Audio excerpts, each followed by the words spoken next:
हरि नाम यही हरि ध्यान यही, हरि नाम यही हरि ध्यान यही, हरि नाम यही हरि गान यही, हरि नाम यही हरि ध्यान यही। जग के मंगल की आरती, पापियों को पाप से है तारती। श्री भागवत भगवान की है आरती, पापियों को पाप से है तारती। ये शांत गीत पावन पुनीत, पापों को मिटाने वाला, हरि दर्श कराने वाला।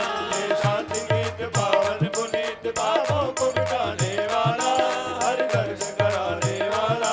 ये सुख करनी ये दुख हरनी, ये सुख करनी ये दुख हरनी, ये सुख करनी ये दुख हरनी, ये सुख करनी ये दुख हरनी। श्री मधुसूदन की आरती, पापियों को पाप से है तारती। श्री भागवत भगवान की है आरती, पापियों को पाप से है तारती। ये मधुर बोल सतपंथ खोल, सन्मार्ग दिखाने वाला, बिगड़ी को बनाने वाला। ये मधुर बोल जगवंत खोल, सतमार्ग बताने वाला, बिगड़ी को बनाने वाला।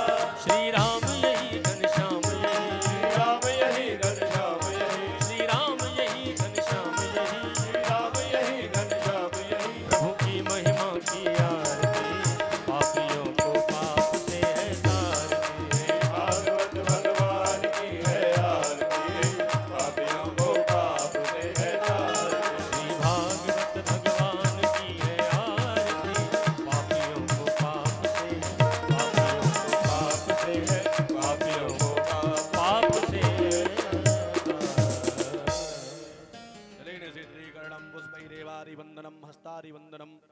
गौरी गणपति आवाह देवानां पूजनम च सौलभ्योपचार पूजनम तत्र श्रीमद्भागवत श्रवणांत अमृत श्रवणं करिष्ये।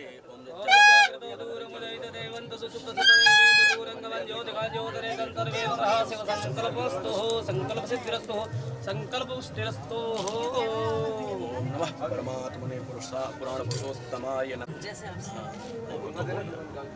ओम यं ब्रह्म शामगा ध्यानावस्थित तद्गतेन मनसः पश्यन्ति यं योगिनो यस्यान्तं न विदुःसुरासुरगणा देवाय तस्मै नमः। ओम भूर्भुवः स्वः सर्वे आवाहदेवता ब्रह्मा प्रार्थना पूर्वकं नमस्करोमि। जी के चरणों में मेरा मुंह सिर्फ मेरा ये संकल्प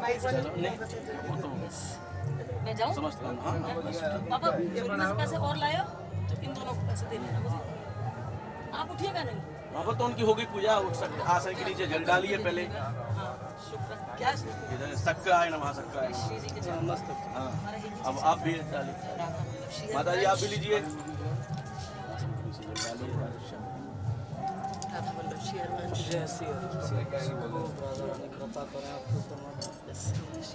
मैं जाऊं? जाइए सब कोई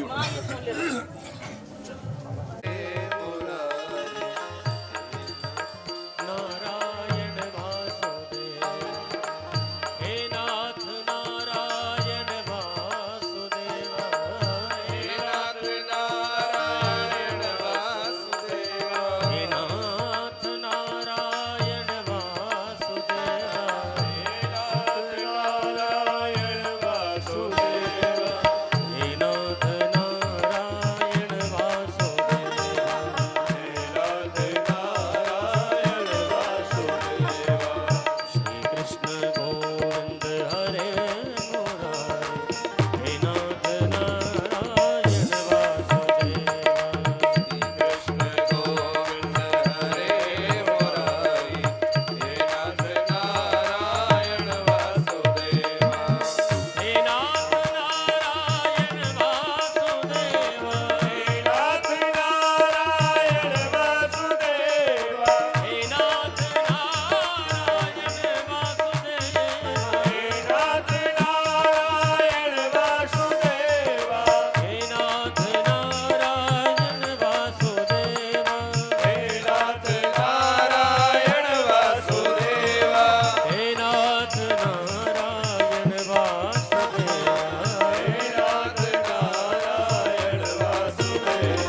वृंदावन बिहारी लाल की जय। जय श्रीमद् भागवत महापुराण की जय।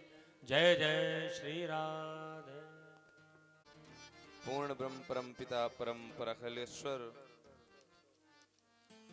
अकारण करुणा वरुणालय भक्त वांछा कल्पतरु तुडिंदित बिनिंदित श्री पीताम्बरधारी नंद नंदन यशोदानंदन प्रभु श्री बालकृष्ण लाल की वांग्मयी प्रति स्वरूपा श्रीमद् भागवत महापुराण का श्री धाम वृंदावन मां यमुना के पुलिंग पर बैठकर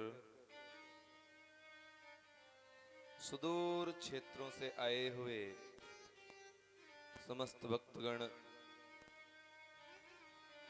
आचार्य विद्वद्गण, मंच पर विराजमान समस्त गंधर्वगण, सभी लोग बैठकर कथा का आज चतुर्थ सत्र आरंभ करते हैं। कल के प्रसंग में बड़ी ही सुंदर कथाएं आई। ध्रुव जैसे परम भागवत की, माता सती का चरित्र सुना तो शास्त्र कहते क्या हैं और साधारण प्राणी समझता क्या है, इनके बारे में हमने पुरंजनोपाख्यान सुना। इन्हीं के वंश में प्रचेता इत्यादि गण हुए जिनको नारद जी का उपदेश प्राप्त हुआ। बोलिए राधे राधे।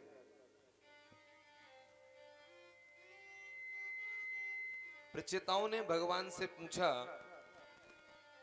कि नारद जी से कि भगवान की प्राप्ति शीघ्र कैसे हो सकती है। अगर जल्दी भगवान के चरणों में मन को लगाना हो तो इसकी प्राप्ति कैसे होगी। आज से 2 दिन पहले कटक के कुछ भक्त लोग आए थे कथा श्रवण करने। तो सायंकालीन एक माता जी कह रही थी कि भगवान के चरणों में मन कैसे लग जाए, इसके बारे में आप कुछ बताइए। तो भागवत के चतुर्थ स्कंद के आखिरी अध्याय में नारद जी ने प्रचेता गणों को बताया है कि दयया सर्वभूतेषु संतुष्ट्यायेन केन वा सर्वेन्द्रियो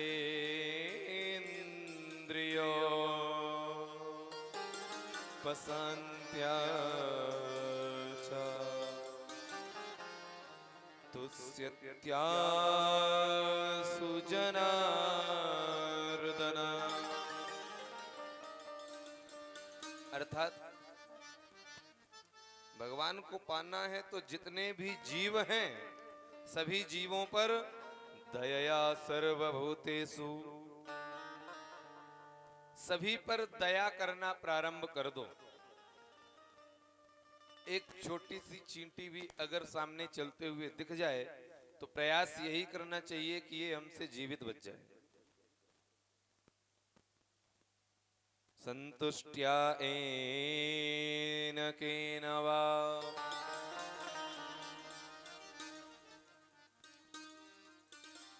पावर्ग को छोड़कर अपवर्ग को स्वीकार कर लो। संतुष्ट्या जितना प्राप्त है उतना पर्याप्त है वाला सूत्र अगर अपना लोगे तो सब कुछ प्राप्त हो जाएगा। कि पतन फलासा वंदगी मृत्यु जहां पर नाय पाफा बाभा मारहित सोई अपवर्ग कहा। पाफा कुछ पाने की इच्छा, फल को पाने की इच्छा, बासे बंदगी भा से भय और मां से मृत्यु का डर। ये सारी चीजें अगर हमारे जीवन से चली जाएं और मन संतुष्ट हो जाए कि एक दिन जाना तो निश्चित ही है, अब वो घड़ी कोई भी हो सकती है, तो हर आगामी घड़ी को अपनी अंतिम क्षण मानकर भगवान को स्मरण करना प्रारंभ कर दो। ए न के नवा, थोड़ा बहुत भी अगर ऐसा करना प्रारंभ कर दिया तो सर्वेन्द्रियोपशांत्या च, इंद्रियों पर विजय प्राप्त होने लगेगी। और जैसे ही इंद्रियों पर विजय प्राप्त की आपने तो तुस्यत्यासु जनार्दना, तत्क्षण जनार्दन की प्राप्ति हो जाएगी। बोल वृंदावन बिहारी लाल की। यहीं से श्रीमद् भागवत महापुराण के विसर्ग नामक स्कंद, चतुर्थ स्कंद का विश्राम पंचम स्कंद में प्रवेश करते हैं। उसके पूर्व में एक छोटा सा सुंदर सा भजन, तत्पश्चात आगे की कथा में प्रवेश करेंगे। बोली राधा रानी सरकार की जय। एक और कृपा की कर दो लाडली श्री राधे, दासी की झोली भर दो स्वामिनी श्री राधे, दासी की झोली भर दो लाडली श्री राधे, लाडली श्री राधे, लाडली श्री राधे, ओ स्वामिनी श्री राधे, स्वामिनी श्री राधे, ओ लाडली श्री राधे, लाडली श्री राधे, एक नजर कृपा की कर दो लाडली श्री राधे, एक नजर कृपा की कर दो लाडली श्री राधे।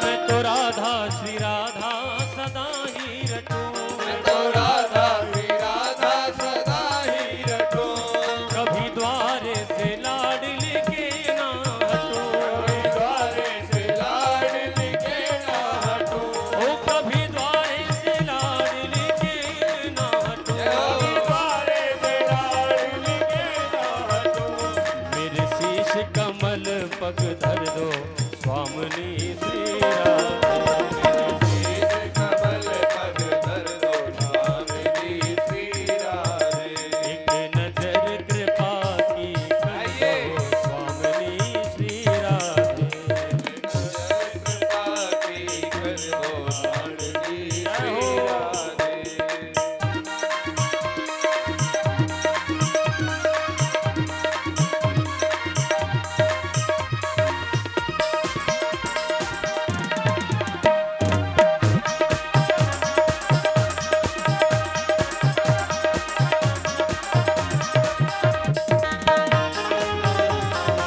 बरसाने वाली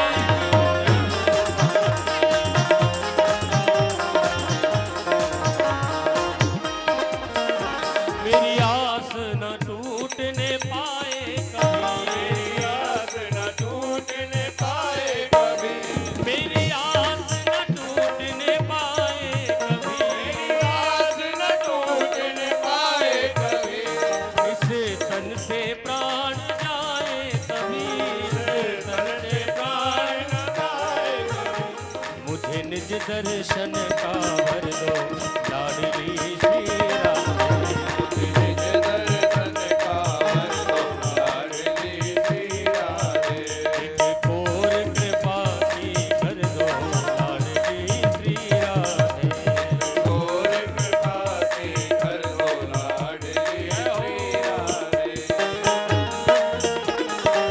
बरसाने वाली की जय हो।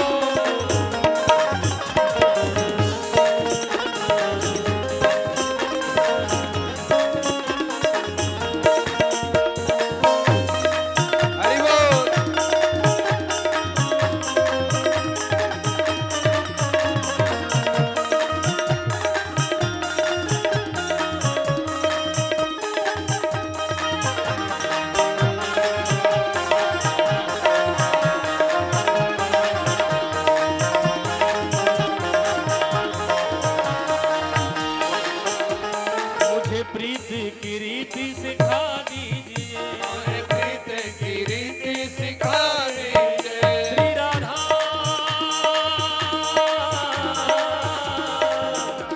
स्वामिनी किशोरी तोरे चरण की रज पाऊं, बैठे रहो कुंजन के कोने में शाम रात का गाऊं, जा छवि को ब्रह्मांड के तरसे सूरज शीश चढ़ाऊं, प्यास स्वामिनी की छवि निरखे विमल विमल जस गाऊं, विमल विमल जस गाऊं, किशोरी तेरे चरणन की रज पाऊं, मुझे प्रीत की रीति सिखा दीजिए,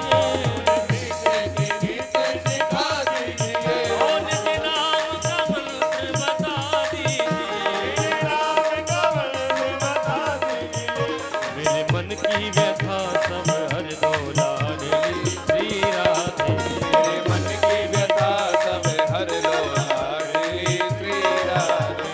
की घोर कृपा की कर डोला रे श्री राधे, घोर कृपा की कर डोला रे श्री राधे। उदासी की झोली भर डोला रे श्री राधे, डोली भर डोला रे श्री राधे। घोर कृपा की कर डोला रे श्री राधे, घोर कृपा की कर डोला रे श्री राधे। लाडली श्री राधे, लाडली श्री राधे, लाडली श्री राधे। मूल बरसाने वाली की जय हो। जय जय श्री राधे श्याम। अब यहाँ मनु महाराज के छोटे पुत्र का वंश, और यहाँ से आगे अब प्रारंभ होता है महाराज मनु की सबसे बड़ी संतान महाराज प्रियव्रत का चरित्र, कि प्रियव्रतो भागवत आत्मा रामः कथम मुने ग्रहेरमत्यन्मूला कर्मबन्ध पराभव। प्रियव्रत जी इतने प्रतापी राजा थे कि एक दिन मन में विचार करने लगे कि आखिर रात क्यों होती है। रात होने के कारण इंसान अपनी आधी आयु सोने में व्यतीत कर रहा है। दिन भर तो काम करता है पर रात को सो जाता है। तो अगर किसी की आयु 100 वर्ष की है तो 50 वर्ष तो उसने सोने में ही बिता दिए। बोलिए राधे राधे। राधे राधे।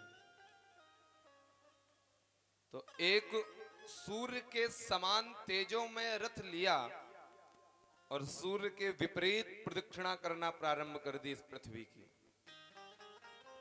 ऐसा कहते हैं जिधर सूर्य का प्रकाश नहीं जाता था उधर इनके रथ का प्रकाश जाता था। 7 प्रदक्षिणा की पृथ्वी की तो वो रथ के पहिए से 7 सागर बन गए और 7 दिन ही रहा, रात हुई ही नहीं। मनु महाराज प्रकट हो गए। पुत्र ये क्या कर रहे हो आप? बताया पिताजी मानव मात्र के कल्याण के लिए ही हमने रात्रि को समाप्त करने का प्रयास किया। मनु जी कहते हैं प्रियव्रत आपको लगता है कि रात में केवल सोने वाले सोते ही हैं, लेकिन इसी रात में योगी योग करते हैं, भोगी भोग करते हैं और तपस्वी तपस्याएं करते हैं। केवल और केवल रात सोने के लिए नहीं बनी। जो भजन रात में करने से सिद्धि प्राप्त हो सकती है वो दिन में नहीं। बोलिए राधे राधे। राधे राधे। प्रियव्रत जी को वापस लौटाया और इनके यहाँ पर आग्नेयग्र ने जन्म लिया। आग्नेयग्र के यहाँ पर नाभि, नाभि के यहाँ पर मेरु,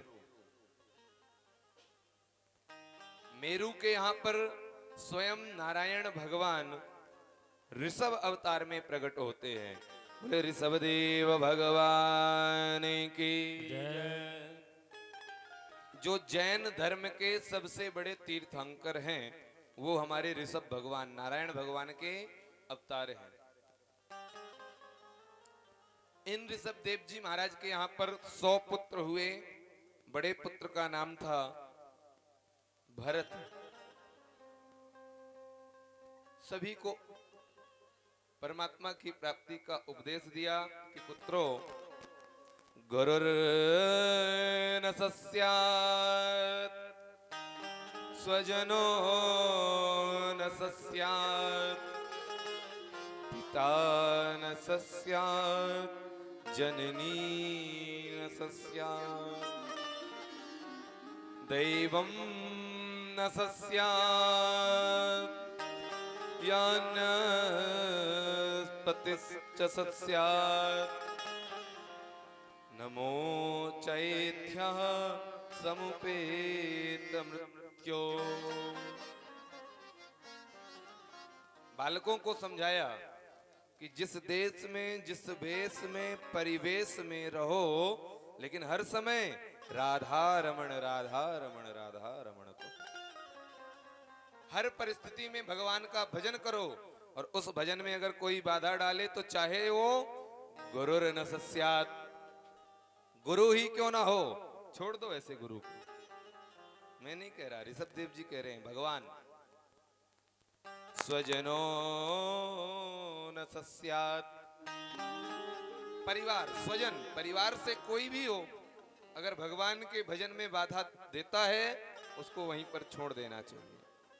यहां तक कि पिता न सस्यात् जननी न सस्यात्, माता पिता हो, दैवम न सस्यात्, चाहे तो देवता भी आकर के बोलें कि भगवान का भजन रोक करके मेरा भजन करो, वहां पर उसको भी त्याग देना चाहिए। स्त्रियों को बताया चाहे पति ही क्यों ना हो।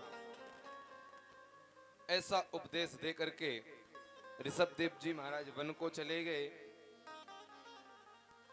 बोलिए राधे राधे। राधे राधे। नींद आ रही हो तो एक भजन और सुन लें।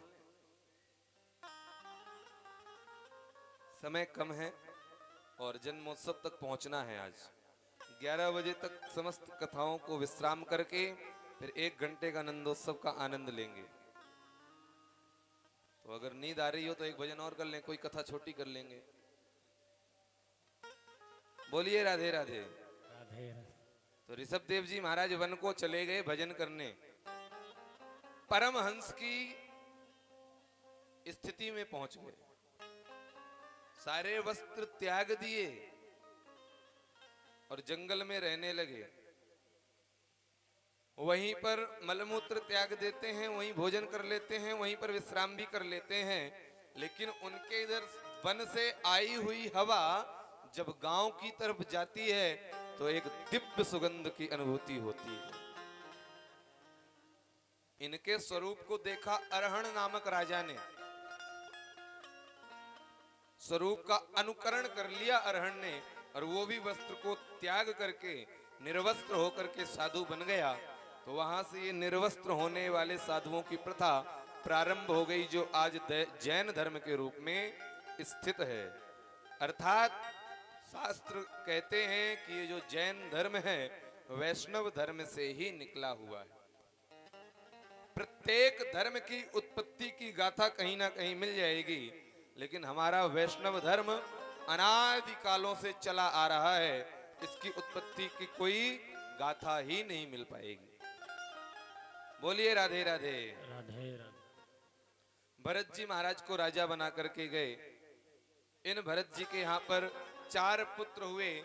सबसे बड़े हुए महाराज सुमति। भरत जी ने सुमति को राजा बनाया और आज सुमति भरत जी महाराज वन को जाकर गांडकी नदी के तट पर बैठ करके भजन करने लग गए। एक दिन माला हाथ में लिए लिए भजन कर ही रहे थे कि अचानक देखा एक सिंह मादा हिरण के पीछे पड़ा हुआ है, जिसका कि प्रसव होने वाला है, नवजात शिशु को जन्म देने वाली है। मादा हिरण ने अपने को बचाने के लिए नदी में छलांग लगा दी। तो नदी तो पार नहीं कर पाई, लेकिन प्रसव उसका बीच नदी में ही हो गया। दृश्य देख रहे थे भरत जी महाराज। मन में विचार किया, अगर ये छोटा सा नवजात शिशु यही जल में डूबकर मर गया तो मुझे पाप लगेगा। तो धर्म क्या कहता है, अगर हम सामर्थ्यवान हैं रक्षा करने में, तो ऐसे स्थिति में जीवों की सहायता करनी चाहिए। और भरत जी ने माला साइड में रखकर छलांग लगा दी नदी में, हिरण के बच्चे को पकड़ करके ले आए। बच्चे को साथ में रख लिया, लालन पालन करने लगे। भरत जी महाराज का धर्म तो वहां तक था कि उसकी जीव की रक्षा करो, बाकी भगवान के सहारे छोड़ दो। लेकिन आज भरत जी ने उसे साथ में रख लिया, उसको नहलाने लगे, खिलाने लगे, पिलाने लगे, खेलने लगे। तो कितनी मालाएं साथ में एक दिन में करते थे भरत जी? 100 माला। तो 50 मालाओं का समय दे दिया उस हिरण की सेवा में, आधी घट गई मालाएं। हिरण थोड़ा थोड़ा बड़ा होने लगा, तो जैसे ही भरत जी माला करने के लिए बैठते हैं तो पीछे से हिरण आकर के गलवैया डाल लेता है भरत जी के। तो उनको लाड आया तो माला को साइड में रखकर उसे सहलाने लगे, तो 25 माला और कम हो गई। तो कहां 100 माला थी, कहां 25 मालाओं पर आ गए। एक दिन बहुत सारे हिरणों का झुंड आया और उस हिरण के बच्चे ने देखा कि ये तो सब हमारी तरह दिख रहे हैं, हमारी ही प्रजाति के मालूम पड़ते हैं। तो उसी झुंड में मिल गया हिरण का बच्चा। इधर भरत जी महाराज जगह जगह देखने लगे, कहां गया हिरण का बच्चा। लेकिन जब नहीं दिखा तो उस बच्चे से इतना मोह लग गया था, प्रेम नहीं मोह। प्रेम का मतलब तुम जहां रहो, जैसे रहो, खुश रहो, प्रसन्न रहो। और मोह का मतलब मेरे सामने ही रहो 24 घंटे। भले मेरे पास रहने से आपकी व्यवस्थाएं बिगड़ती हैं तो बिगड़ने दो, लेकिन 24 घंटे मेरे साथ ही रहो। बोलिए राधे राधे। तो मोह हो गया भरत जी को। हिरण को चिल्लाने लगे, दौड़ने लगे, भागने लगे, लेकिन नहीं दिखा। तो ऐसी स्थिति हो गई कि अचेत अवस्था में रास्ते में गिर गए और हिरण को पुकार पुकार करके इस शरीर से प्राण को छोड़ा। तो अगले जन्म में अंते मति सागति, हिरण को स्मरण किया तो हिरण ही बनना पड़ा। कल निवेदन किया था ना,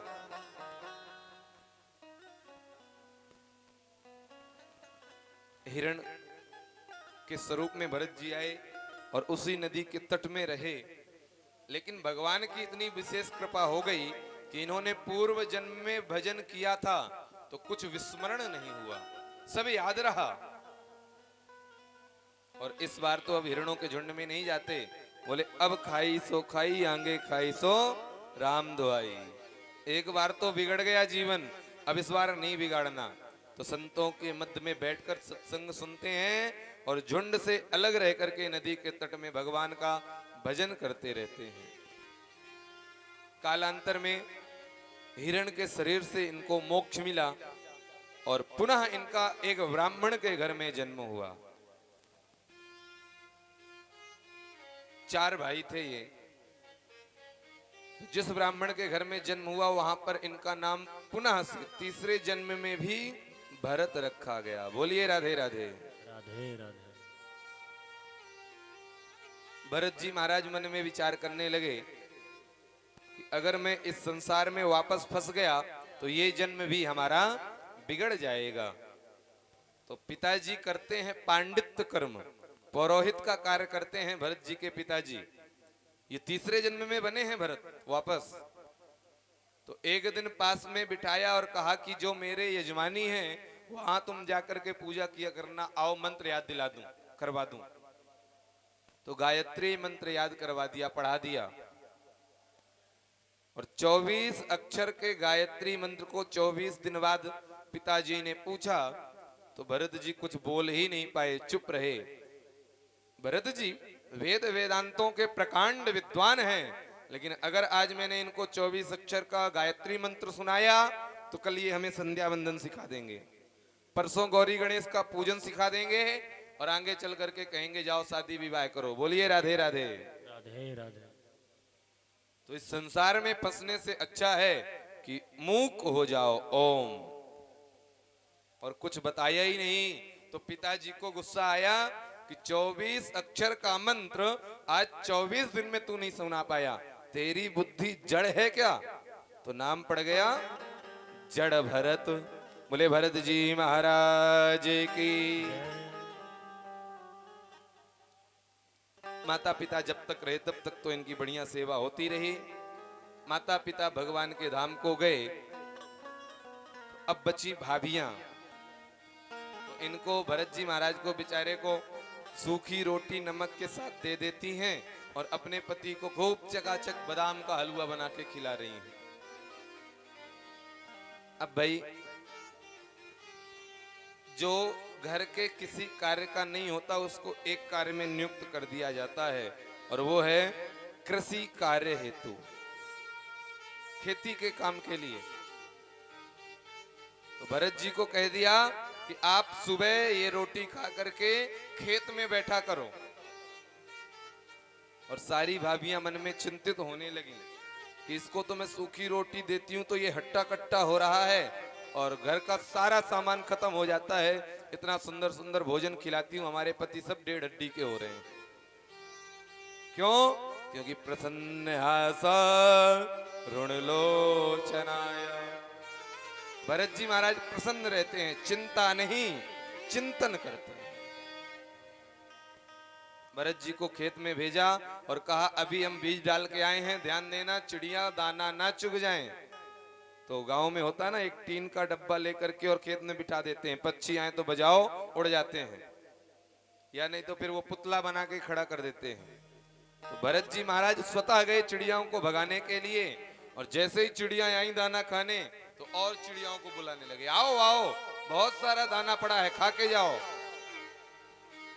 भाइयों ने देखा कि भरत जी एक किनारे बैठे हुए हैं और सारी चिड़िया दाना चुग रही हैं।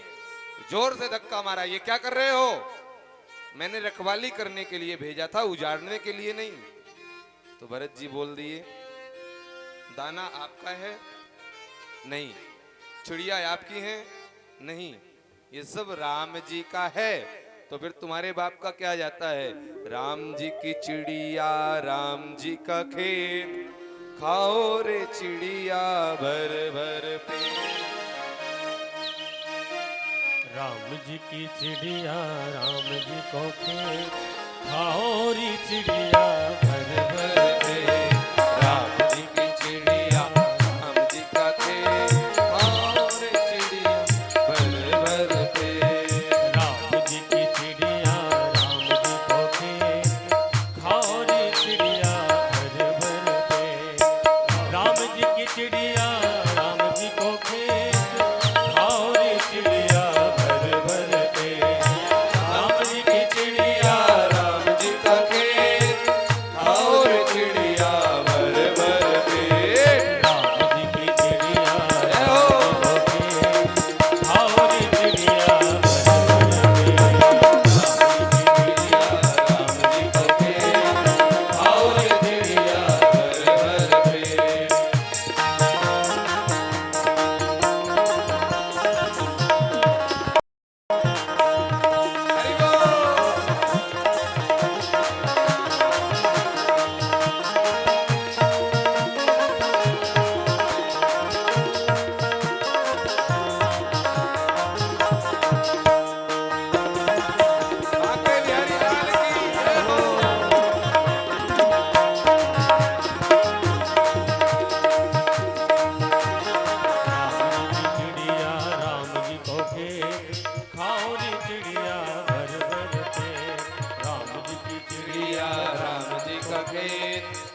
अपने घर का गेट खुला छोड़कर मत आना कोई कि भाई सब राम जी का ही है, क्योंकि जहां पर आप बैठे हो चौराग्रगण्यम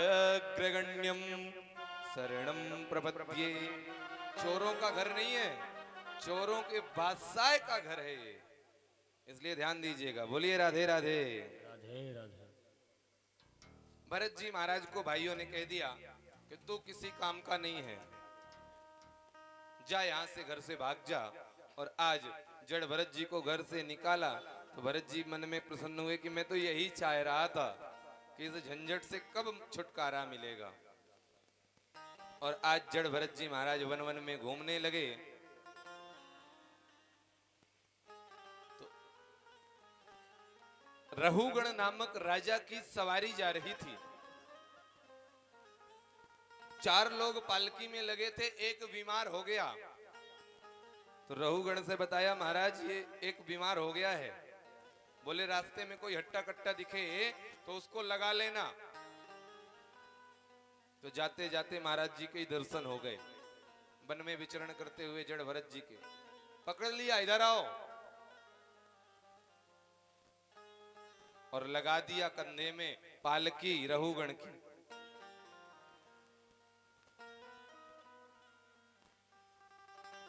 चलने लगे भरत जी महाराज।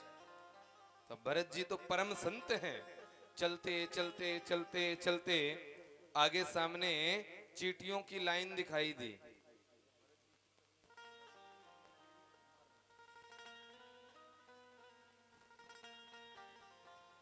रास्ते में चलते चलते चींटियों की लाइन दिखाई दी, तो जब चींटी की लाइन दिखाई दी तो जोर से छलांग लगा दी।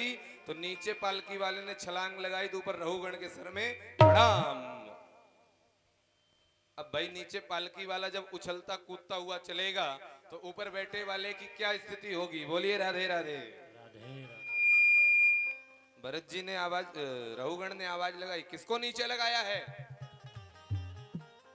बताओ उसको, पता नहीं है उसको कि रहुगण की पालकी जा रही है। ठीक है महाराज, आगे से ध्यान देंगे। चलते गए चलते गए चलते गए और पुनः से चींटियां दिखी तो एक बार जोर से छलांग लगाई तो फिर से जड़ भरत के सिर में धड़ाम। रहुगण क्रोधित हो गया, कौन है ये मूर्ख, समझ में नहीं आता कि रहुगण की पालकी जा रही है। नीचे सर निकाल करके देखा तो देखा अच्छे हट्टा कट्टा कोई आदमी है, तो व्यंग करने लगा, अरे राम राम राम राम, ये इतना सूखा आदमी, इसको तुमने पालकी में लगा दिया, कहां से ये हमारे मेरा बल झेल पाएगा, मेरा वजन। क्रोध में आकर के कहता, हे मूर्ख, अगर मुझे क्रोध आ गया तो ऐसा दंड दूंगा कि तेरी रूह कांप जाएगी। जड़ भरत जी महाराज अभी भी शांत बैठे हैं, चुपचाप, बोल लेने दीजिए। देखा कि बड़ा ढीठ है, इतना कहने के बाद भी कुछ नहीं बोल रहा है। तो सर को बाहर निकाला और देखा तो गले में मोटी सी धागा जनेऊ पड़ा दिख गया। रहुगण तुरंत पालकी से छलांग लगा करके नीचे आ गया और कहने लगा कि कस्तम निगूढ़ चरसि द्विजाना विभर्सि सूत्रम कतमो वधूता कस्यासि कुत्रस्य इहापि कस्मात् क्षेमायनश्चेदसि नो तशुक्ला कस्तम निगूढ़सि चरसि द्विजानाम। हे द्विज, हे ब्राह्मण, कौन है आप? चरति, यहाँ पर विचरण कर रहे हैं जंगल में, अकेले कौन है, कहाँ जा रहे हैं आप? क्षमा करें, मैंने अनजाने में आपको बहुत भला बुरा कहा है। हे ब्राह्मण देव, अगर मेरे से त्रुटि हुई है तो मुझे माफ करिए, क्योंकि मेरे को भय है तो सिर्फ ब्राह्मण के श्राप से, बाकी डरने को तो मैं इंद्र के वज्र से भी नहीं डरता। लेकिन ब्राह्मण का श्राप मिल जाए उससे भयानक और किसी से ज्यादा मुझे डर नहीं लगता। कि ना हम विसंके सुरराज वज्र न त्र्यशूलान्ययमस्य दण्डात् नागन्यकर्का सोमानिलविलपत्र शङ्के व्रसंभ्रमं मकुलावमाना नाहम विसंके सुरराज वज्र। सुरराज, सुर मने देवता, राज मने राजा। देवताओं के राजा इंद्र के वज्र से भी मुझे डर नहीं लगता। यहां तक कि न्यान्यम त्रिशूलम, भगवान शंकर के त्रिशूल से भी मैं नहीं डरता। और तो और यमस्य दंडात, यमराज जो दंड देते हैं ना उनसे भी डर नहीं है। केवल मुझे डर लगता है तो शंके भ्रसंभ्रम कुलावनात्। ब्राह्मण ने अगर कहीं श्राप दे दिया तो वज्र से केवल मैं मारा जाऊंगा, त्रिशूल से केवल मैं मारा जाऊंगा, यमराज से केवल मैं दंडित होऊंगा। और ब्राह्मण के श्राप से सारा कुल का विनाश हो जाएगा।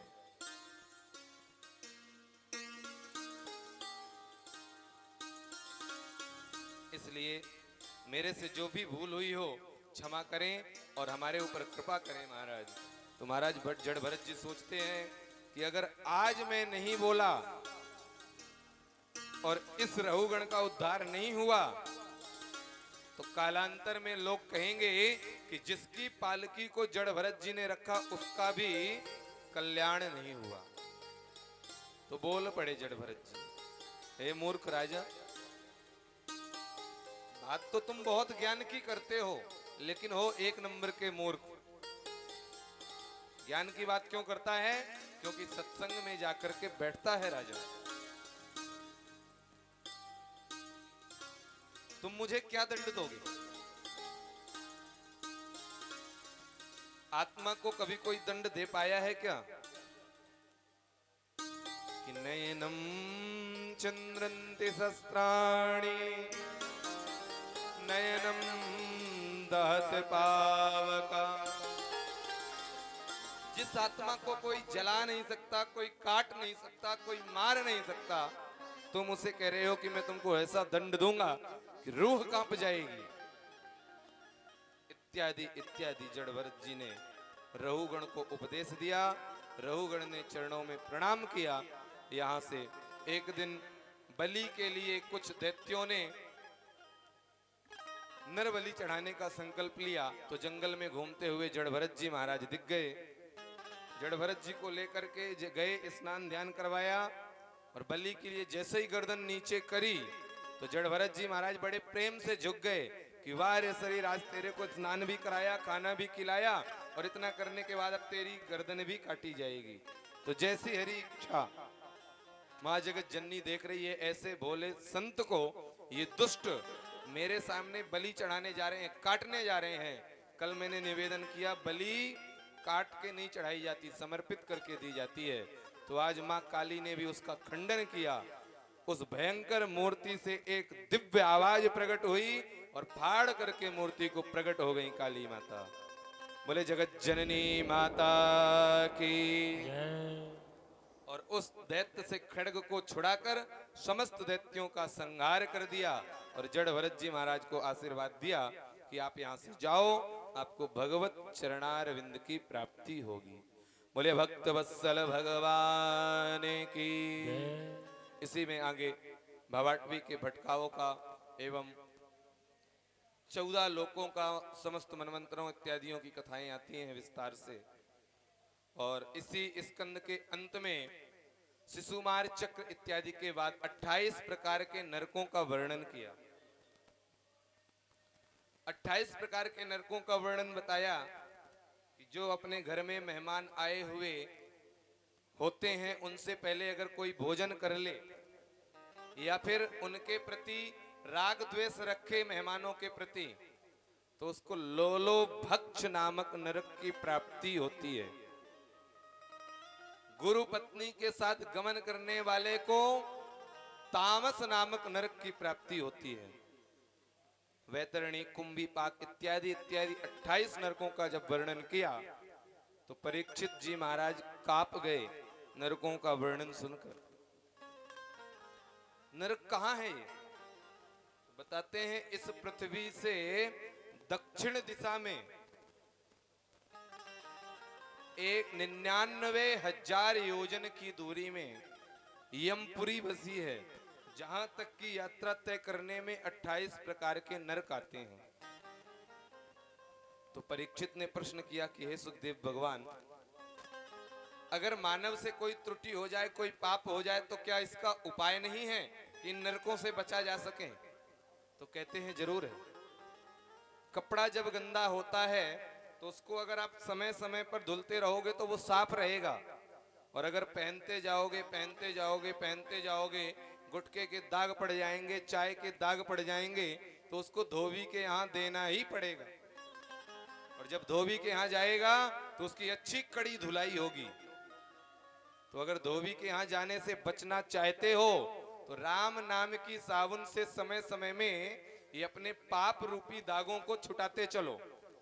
और अगर करते रहे तो यमराज के धोबी घाट में एक दिन जाना ही पड़ेगा। बोलिए राधे राधे।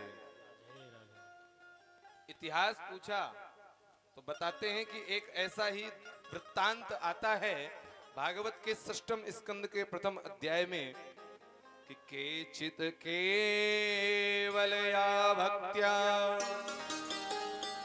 वासुदेव परायणा अगम दुर्मंतिकासेना निहारा मिव भास्करा। सूर्य के समान तेजोमय वाला एक ब्राह्मण वासुदेव परायण भगवान का परम भक्त है, जिसका जन्म हुआ कानकुब्जे द्विजा कश्चिद, कानकुब्ज गोत्र में। दासी पतिरजा मिला। ऐसे श्रोत्रिय ब्राह्मण ने एक गणिका को अपने घर में रख लिया, भजनानंदी ब्राह्मण ने, और नाम नष्ट सदाचारो दास्या संसर्ग दूषिता। अपने संस्कारों को, अपने सदाचारों को नष्ट कर दिया और दासी के साथ रहने लगा। दास्या संसर्ग दूषिता। एक भजन करने वाला ब्राह्मण आज चोरी करने लगा, लूटने लगा, डाके डालने लग गया। एक दिन उस ब्राह्मण के गांव में कुछ संत लोग जा रहे थे। गौदोहन वेला हुई तो संतों को कुछ बालक दिखाई दिए। संतों ने पूछा, यहाँ रहने की कोई व्यवस्था है, ठहरने की कोई मंदिर वगैरह हो तो बताओ। तो बालकों ने परिहास में ही कह दिया कि यहाँ पर एक अजामिल नामक ब्राह्मण रहते हैं, आप उनके यहाँ पर चले जाओ। नाम क्या है ब्राह्मण का? अजामिल। और इस कथा का नाम है अजामिलोपाख्यान। भेज दिया अजामिल के यहाँ शाम को। अजामिल तो गया था नाइट ड्यूटी पे। नाइट ड्यूटी क्या कर रहा था? अब भाई भजनानंदी ब्राह्मण नाइट ड्यूटी क्या करेगा जब चोरी डकैती में आ जाएगा? तो चोरी करने निकल गया शहर में। रात भर चोरी किया। इधर संतों ने भोजन के लिए मांगा कि मुझे प्रसाद की व्यवस्था करो। तो उस दासी ने कहा, मैं इतनी पवित्र तो हूं नहीं जो अपने हाथों से आपको भोजन करवाऊं। तो महाराज ये सूखा सामान है, आप स्वतः बनाइए और पा लीजिए। बोलिए राधे राधे। संतों ने भोजन बनाया, पाया, रात्रि विश्राम की। प्रातः कालीन अजामिल आ गया तो संत कहने लगे साधु शाही भाषा में कि भाई दांत घिसाई तो दो। कुछ क्या दो? दांत घिसाई क्या होती है भाई? भोजन करवाया है तो भोजन की दक्षिणा भी तो दो। दांत घिसाई मतलब हमने आपके यहाँ पर खाया और आपके यहाँ से हम दक्षिणा भी लेकर जाएंगे। क्योंकि हमने आपके यहाँ पर अपने दांतों को घिसा है। तो भोजनांते दक्षिणाम दद्यात, भोजन के अंत में दक्षिणा देनी चाहिए। तो संत जाने लगे तो कहता है अजामिल, तुम्हारा लोटा लगोटा सोटा तुम्हारे पास सुरक्षित बचा है, ये सबसे बड़ी दक्षिणा है। चुपचाप चले जाओ, नहीं तो इसको भी मैं छीन लूंगा। तो साधु महात्मा कहने लगे, अरे मैं तेरे से धन दौलत की दक्षिणा नहीं ले रहा, तो क्या चाहिए? कहते हैं जब कल सायंकालीन तेरी पत्नी मुझे सूखा सामान देने आई, आटा दाल चावल, तो मैंने देखा तेरी पत्नी गर्भवती है। हाँ महाराज, तो एक काम करना, जब इसका जन्म हो ना बालक का, तो इसका नाम नारायण रख देना। अजामिल ने कह दिया हाँ हाँ ठीक है चलो रख देंगे। कालांतर में बालक का जन्म हुआ और बालक का नाम संतों के कथन अनुसार वास्तव में अजामिल ने नारायण ही रखा।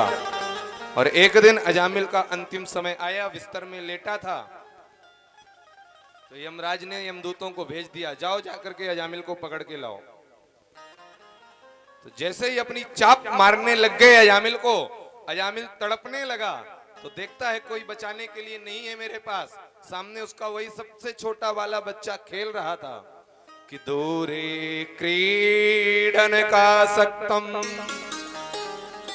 ना पुत्रम नारायणम वयम प्लावितेना स्वरेणोच्चय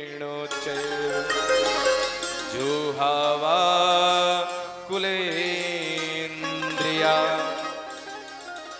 बालक खेल रहा था तो अजामिल से सहज में ही निकल गया, हे नारायण मेरी रक्षा करो, नारायण मुझे बचा लो, ये यमराज मेरे को मार देंगे।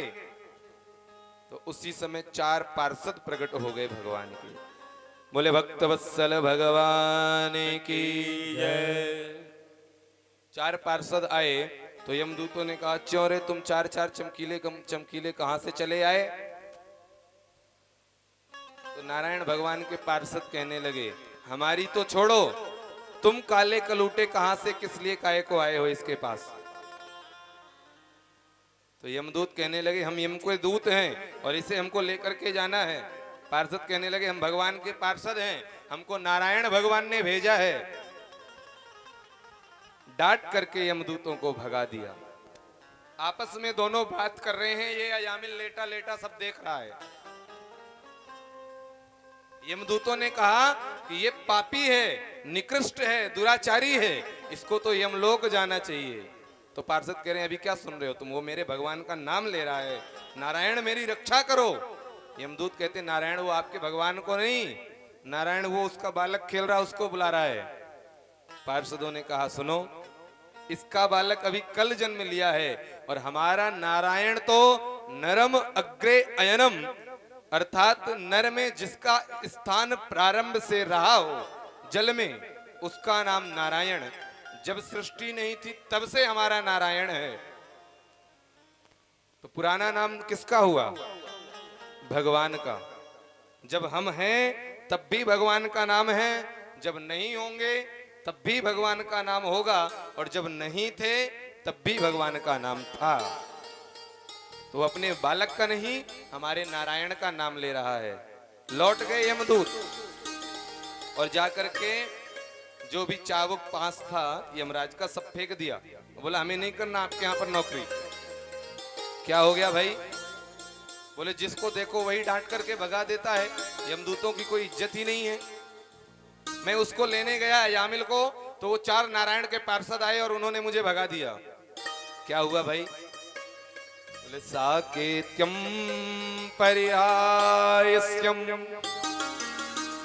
वामस्तोभम हेलनमेव वा वैकुंठ नाम ग्रहण में से सागरम विदो। सहज में ही उसने नारायण नारायण का नाम ले लिया, तो हमको उसने भगा दिया नारायण के पार्षदों ने। यमराज ने सभी पार्षदों के मुख में हाथ रख दिया, शांत। क्यों भाई? बोले, जो ये नाम लिया है ना, इस नाम को अब दोबारा मत लेना यहाँ पर। और अगर ये जो बंदी बने कैदी हैं, इन्होंने इस नाम को सुन लिया, तो नाम सुनने मात्र से ही इनका उद्धार हो जाएगा, और जब ये उद्धार हो जाएगा इनका, तो हमारा तो कैद खाना ही बंद हो जाएगा, कोई बचेगा ही नहीं इधर। इस नाम की बड़ी महिमा है। जब यमराज को भी डर लगता है तो प्रेम से बोलिए राधे राधे, और जोर से। मानता हूं आज संख्या कम है, लेकिन आप लोग सभी लोग मिलकर के इतना नहीं बोल पा रहे हो कि मुझे सुनाई दे, और मैं अकेला बोल रहा हूं कि रोड तक आवाज जा रही है। जोर से बोलिए राधे। इस नाम की महिमा को 10 लोग जानते हैं। महाराज यमराज कहते हैं कि स्वयंभो नारद शंभो कुमारा कपिलो मनु प्रहलादो जनको भीष्मो बलिर्वैश्या।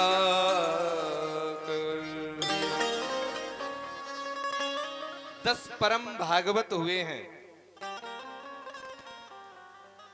स्वयंभू नामक मनु, नारद, शंभु भगवान स्वयं शंकर जी, चारों कुमार, कपिल मुनि, प्रहलाद जी, जनक जी, भीष्म पितामह, बलिर और स्वयं मैं, केवल इतने लोग ही इस नाम की महिमा को जानते हैं।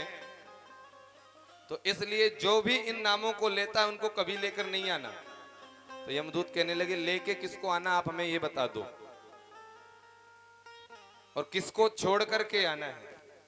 तो यमराज कहते हैं जिह्वा न वक्ति भगवत गुण नामधेयम् चेतश्चन स्मरति तच्चरणारविन्दम् कृष्णाय नो